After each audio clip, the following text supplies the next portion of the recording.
오늘 봉독한 본문 말씀은 우리에게 산상수훈이라고 잘 알려져 있는 예수님의 설교, 산상설교의 그 도입 부분이라고 할 수 있습니다. 우리가 여기서 먼저 짚고 넘어가야 할 것 한 가지는 마태복음 5장, 6장, 7장 산상수훈, 산상설교는 교리적인 가르침이 아니라는 사실입니다. 교리적인 가르침이 아니. 예수님 믿고 따르는 사람들이 이 세상에서 살면서 어떻게 살아야 할지를 가르쳐주는 윤리적인 가르침이라는 사실을 먼저 우리가 알고 있어야 됩니다. 오늘 한국교회 성도들이 세상 사람들로부터 왜 비난을 받고 손가락질을 당하게 되었습니까? 다른 이유는 없습니다.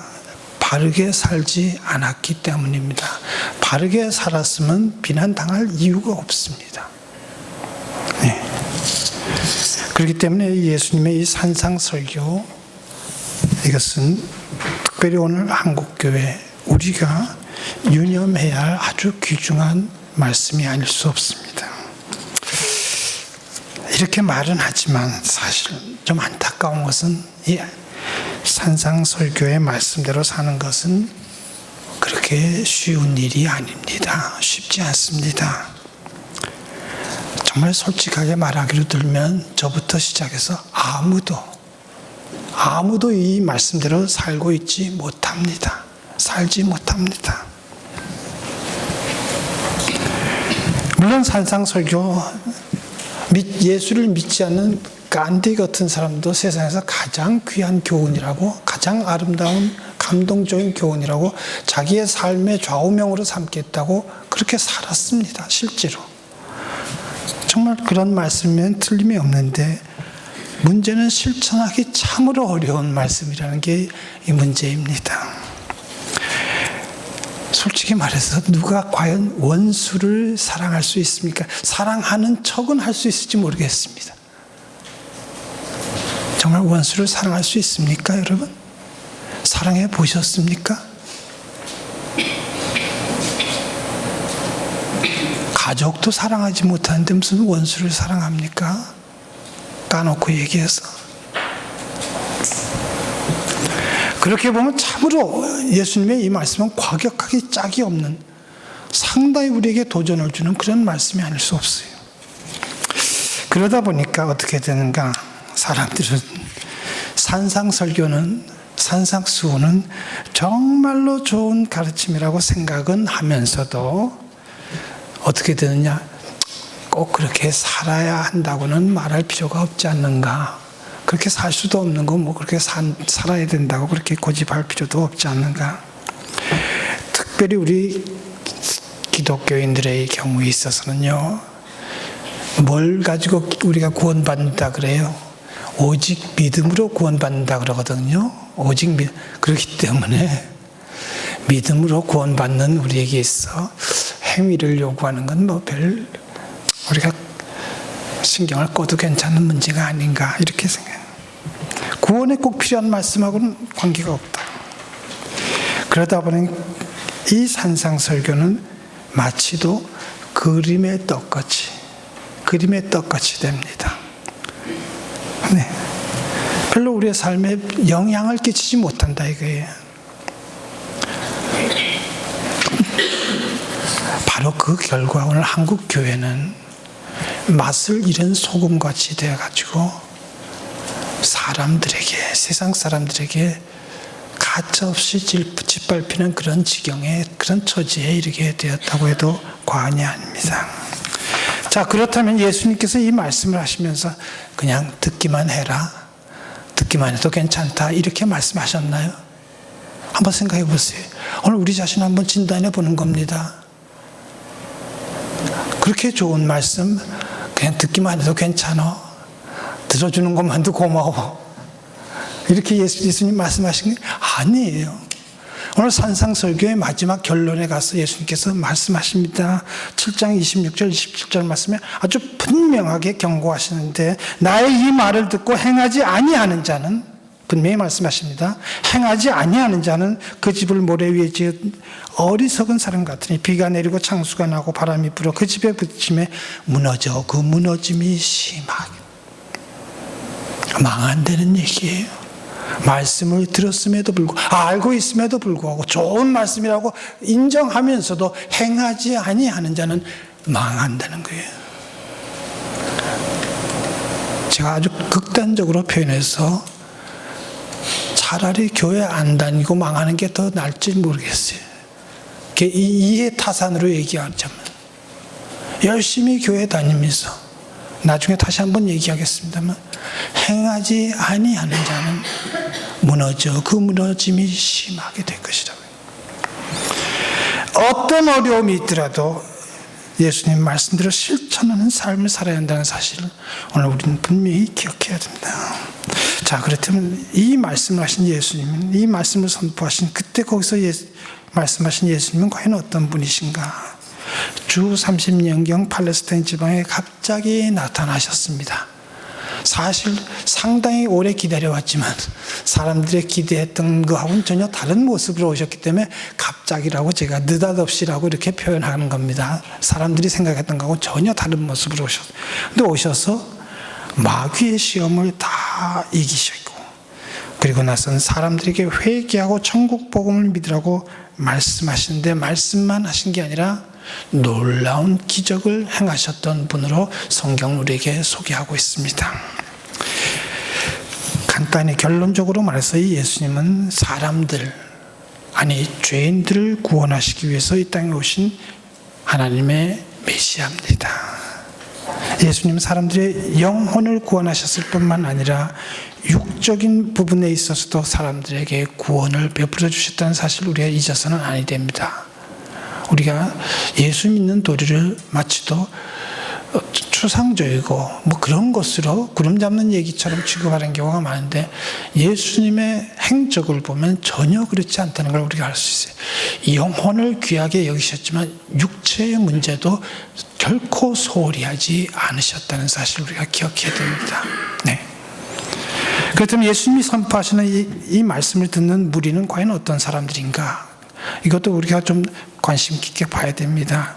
먼저는 예수님을 따르는 제자들, 그때까지는 그렇게 많은 제자들은 없었지만 하여튼 제자들이 몇 명 있었어요. 그 밖에는 무리들이라고 표현됐어요. 무리라고 하는 거 보니까 별로 이렇게 눈여겨볼 만한, 관심 갖고 그렇게 신경 써야 만한 사람은 별로 없었던 것 같아요. 네? 그렇죠? 무리라고 그냥 뭉뚱그려서 얘기하고 말았으니까. 네. 자. 대체로 여기 무리들은 예수님의 말씀을 듣고 싶어서 온 사람들이고 또 예수님의 병 고치는 역사를 봤습니다. 안 봤으면 굳이 나올 이유가 없어요. 그리고 나서 예수님에게 실제적인 도움을 받고 싶어서 나온 사람들이 대부분일 겁니다.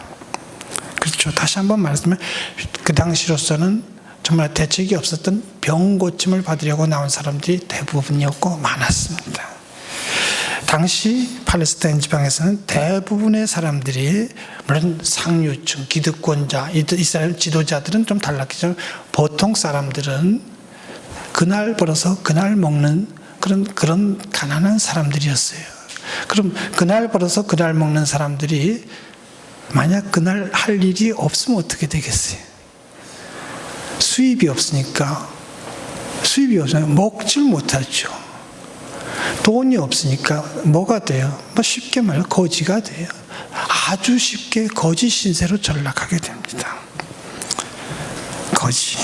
가난한 사람은 지금도 가난한 사람은 마음이 따라서 가난해지게 마련입니다. 수입은 하나도 없고 당장 끼니 이을 것도 없는데 나는 마음은 부자다. 그럼 사람들이 뭐라 그랬어요? 약간 뭐가 어디가 고장 났겠다고 그렇게 얘기하지 않겠어요? 육적으로, 세속적으로, 물질적으로 가난한 사람은 마음도 가난해지게 마련이에요. 그래서 예수님이 누가복음에서 그냥 가난한 자라고 말씀하신 똑같은 얘기를 가지고 마태복음 기자는 심령이 가난한 자라고 얘기한 것 같고 갈등할 이유가 없어요. 똑같은 얘기예요. 그 당시 그들에게 있은 똑같은 얘기예요. 이렇게 볼 때 예수님을 따르는 말씀을 듣고자 예수님 앞에 나온 사람 대부분 경제적으로도 가난하고 따라서 심령도 가난한 사람들이 대부분이었을 것입니다. 제가 앞에서 오늘 봉독한 본문 말씀 팔복이라고 하는 이 본문 말씀 예수님의 산상설교의 도입 부분이라고 했어요. 그것 따로 저것 따로가 아니라 산상설교와 상당한 내용이 있는데 그 산상설교를 듣기 위해서 미리부터 앞서서 준비를 해야 될 과정, 거기서 주신 말씀이에요. 그러니까 이 팔복에 관한 이 본문 말씀은 예수님이 주시는 윤리적인 삶에 적용해야 될 그 가르침, 그걸 잘 이해하고 해석할 수 있도록 돕는 역할을 하는 부분이다. 어떻게 돕고 있는가? 그렇다면 구체적으로 뭘 어떻게 돕는다는 얘기인가? 다시 한번 말하자면 그때 거기 모여서 예수님의 말씀을 듣던 무리는 가난과 질병 그런 게 시달리면서 심령이 가난해질 대로 가난해진 사람들이었어요. 그런데 지금까지는 그 누구도 그들에게 그런 약속을 한 사람이 없었어요. 특별히 종교 지도자들, 백성들의 아픈 부분을 어루만져줘야 될 종교 지도자들조차도 그들을 어떻게 했느냐? 죄인 취급했어요. 가난한 거고 율법 하나도 못 지키는 너희들이 무슨 하나님의 백성이라고 자격이 있다고 떠드냐? 이렇게 취급받았어요. 그런데 그들에게 예수님 뭘 약속했어요? 아니라는 거죠. 너희는 천국의 소유자예요. 천국을 약속했어요. 가난해서 구제도 할 수가 없어요. 선행도 하고 싶어도 할 수 없었어요. 솔직히 말해 11조도 오늘은 11조에 대해서 이런 얘기 저런 얘기 있지만 그 당시는 11조는 의무입니다. 성전세도 바쳐야 됩니다. 못 바쳐요. 없는데 어떻게 바쳐? 각종 율법의 요구 조건들을 지킬 수가 없어요. 워낙 가난하다 보니까 손 씻을 물을 구하기도 아마 어려웠을 거예요. 밥 먹을 때마다 그들은 율법을 어긴다고 손가락질 당했어야 될 거예요.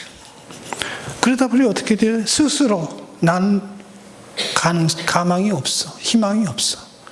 스스로 천국에 들어갈 수 없다고 그렇게 생각할 만큼 가난해진 사람들, 심령이 가난해진 사람들이.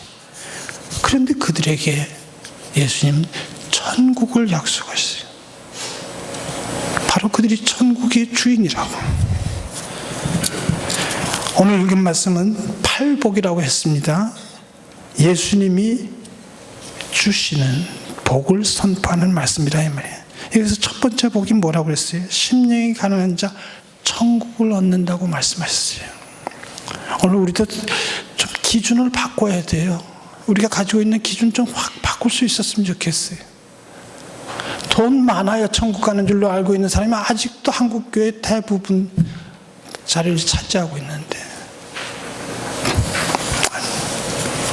가난과 질병 때문에 주눅 들어서 심령이 가난해질 대로 가난해지고 피폐해질 대로 피폐해진 저들이야말로 천국의 진짜 주인이라고 말씀하시는 이 말씀 들어야 돼요.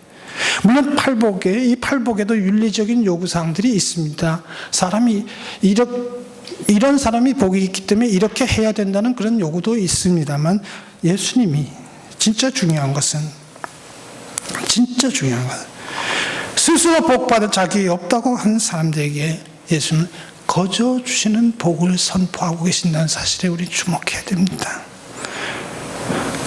예수님이 그렇게 복을 주시는 분이기 때문에, 은혜를 베푸시는 분이기 때문에 사람들은 예수님을 믿게 되는 것이고, 예수님이 이어서 말씀하시는 윤리적인 가르침, 어렵긴 하지만 그래도 기꺼이 따르려고 하지 않겠습니까? 이게 바로 이어지는 교훈을 이해하기 쉽게 만드는 그런 도입 부분이라는 것입니다. 그리고 예수님의 이 말씀들은 신학적으로도 우리가 굉장히 중요한 의미가 있습니다. 왜? 우리는 그것을 벗어나면 큰일 나는 줄 아는, 오직 믿음으로 구원받는다는 교리는 그것 때문에 오해도 상당히 많습니다. 심지어 구원파 같은 잘못된 그 가르침도 우리를 혼란하게 만들고 있는데, 이 말씀들은, 이 복에 대한 말씀들은 그 믿음으로 구원받는다는 교리를 보완해주는, 제대로 이해할 수 있도록 보완해주는 그런 역할을 하는 말씀이기 때문에.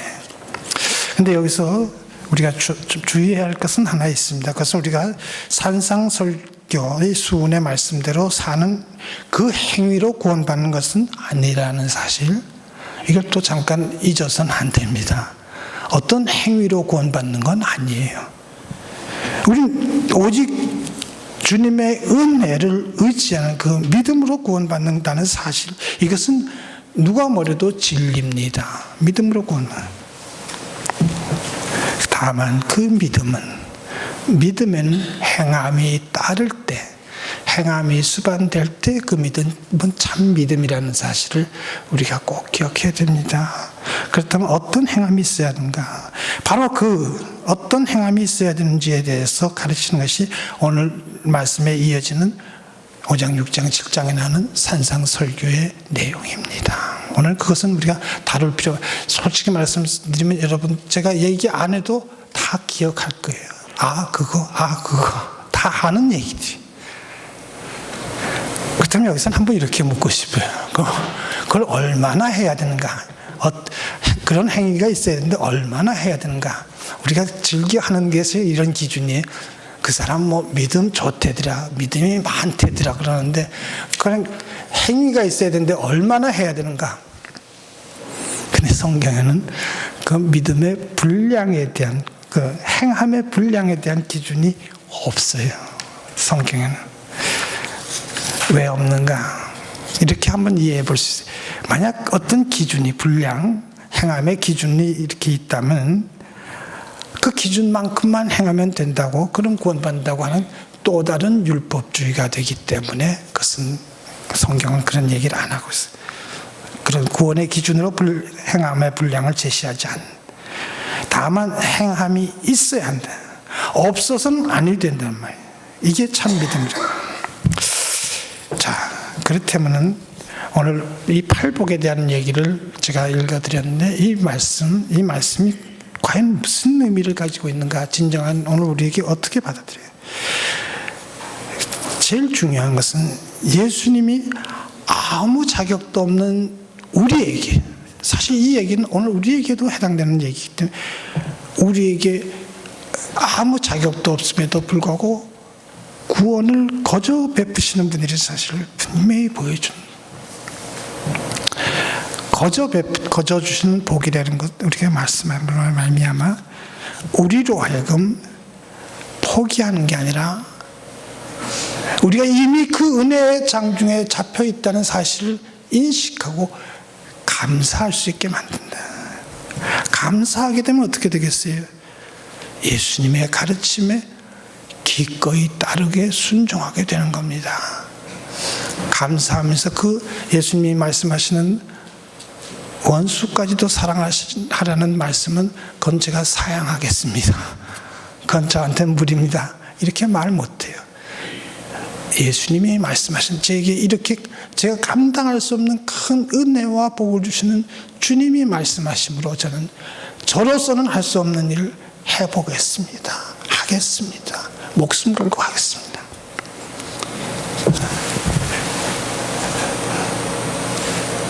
아울러서 예수님 말씀에 이 팔복의 대상들이 결국은 뭐예요? 이런 자들, 복 받을 수 없다고 생각했던 일이 복을 받는데, 어떤 복을 받느냐? 천국에 갈 수 있고 천국을 소유할 수 있게 된다고 하잖아요.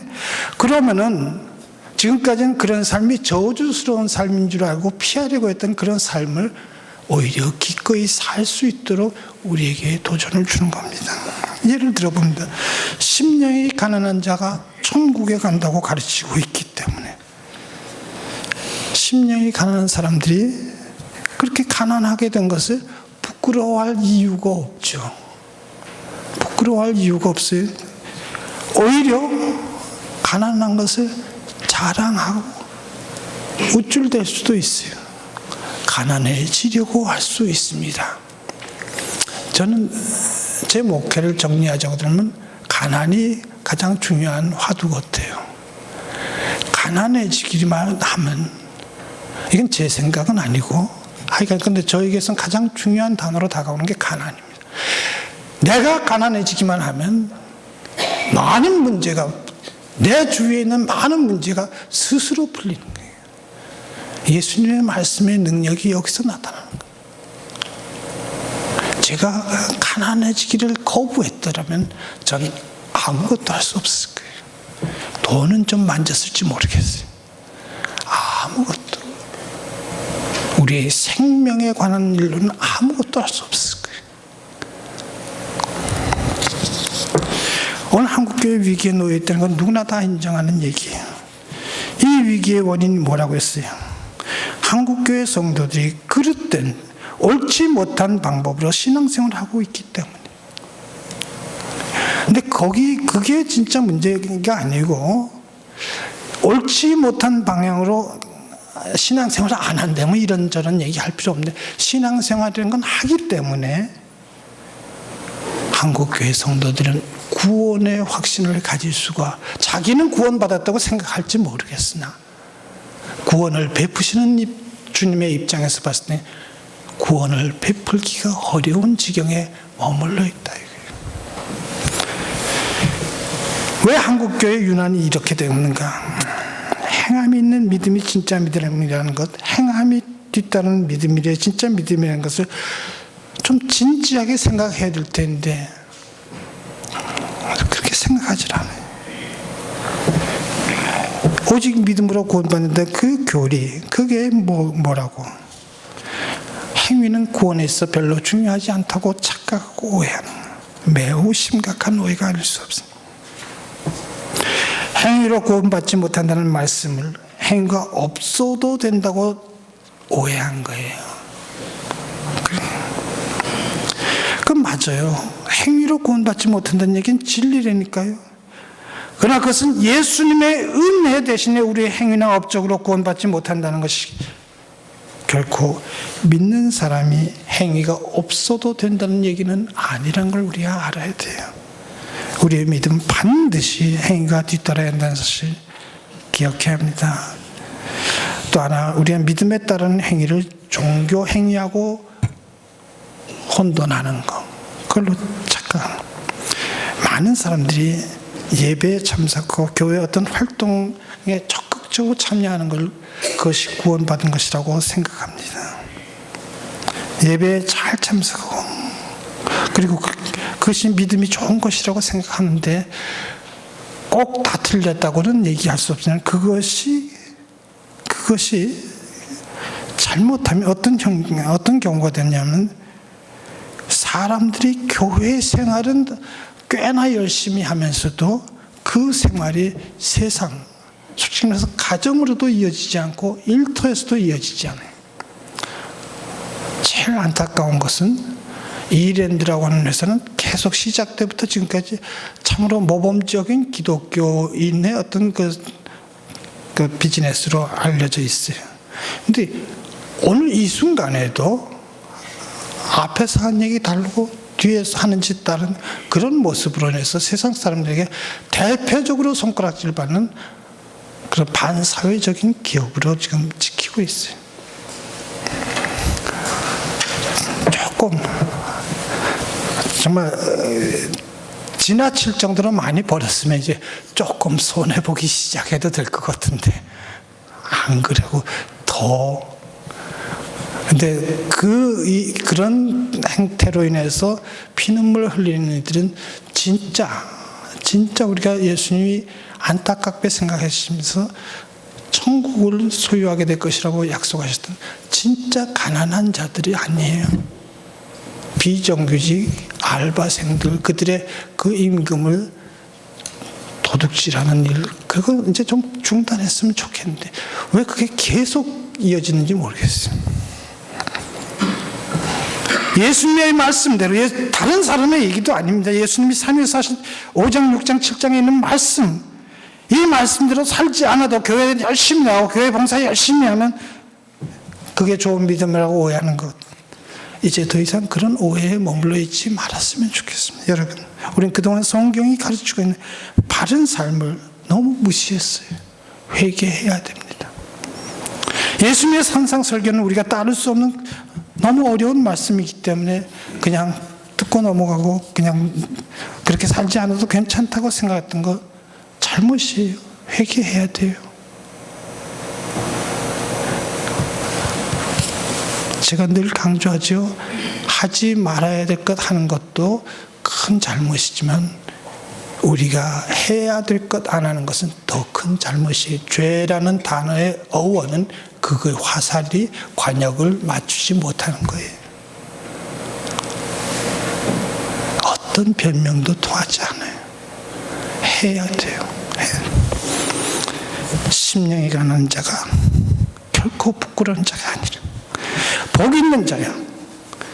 주님이 주시는 천국을 소유할 수 있는 자라는 사실을 우리가 분명히 기억하고 그런 복을 우리에게 주시는 주님 말씀 아니하셨다면 모르겠거니와 이미 말씀하셨어요.